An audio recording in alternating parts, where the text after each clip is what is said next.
म्हणाला तो पालखी घेऊन मला निघालो तुझी काका तुझ्या ताईला भेटाया तुझी काका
हे हात त्यात गाठ काढ.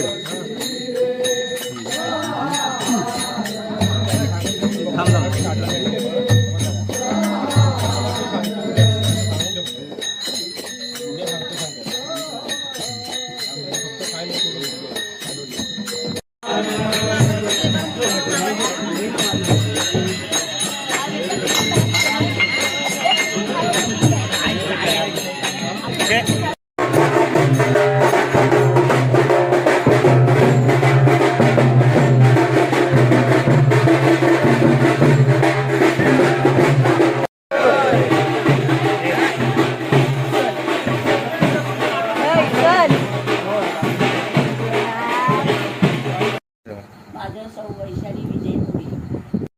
हां, माझे सासरे श्री कृष्णा रघुनाथ बोरकर हे ज्योतिष विद्यावाले होते. आजे सासरे म्हणजे ज्योतिष विद्याने ज्योतिष बघून प्रत्येकांचं सांगायचं ज्योतिष असं. एखादा मनुष्य एका मित्राला घेऊन आला. एक मनुष्य ते काय म्हणाले, खूप वर्ष आजारी आहे, त्यांना भूताचा याचा पश्चाताप होतो, म्हणजे त्यांचं घाबरल्यासारखं झोपेतून उठतात, कोण असं त्यांना मानावळतं असं काय वाटतं त्यांना. त्यांनी बरेच ठिकाणी असं काय केलं, औषधं उपचार, पण देवाचं बघितलं नाही. त्याच्या मित्राने एकदा सांगितलं नाही की असा एक मठ आहे दत्त मंदिरचा, एक दत्त मंदिर, त्या मठामध्ये जे बाबा आहेत ना ते अंगाराने सगळं काय काम करतात, तर तू तिथे एकदा जाऊन बघ तुला कसं काय वाटतं ते. त्यांना तुझी ती परिस्थिती सांग काय होते ते. म्हणून त्या मित्राने आपल्या मित्राला तो आमच्याकडे घेऊन आला. त्या आजोबाला त्याने असं सगळी स्टोरी सांगितली. ते बाबा आमचे म्हणाले की तू माझ्याकडे एक वस्ती राहायला लागेल, जे काय मी करेन विद्या ना, म्हणजे तेव्हापासून तुझा जे काय हाय भूताचा बाधा तो जो नाहीसा करायचा असेल ना, त्याच्यासाठी तू माझ्याकडे एक वस्तीला ये. तो मनुष्य एक दुसऱ्या दिवशी त्या माणसाला घेऊन आला. म्हणाले चालेल.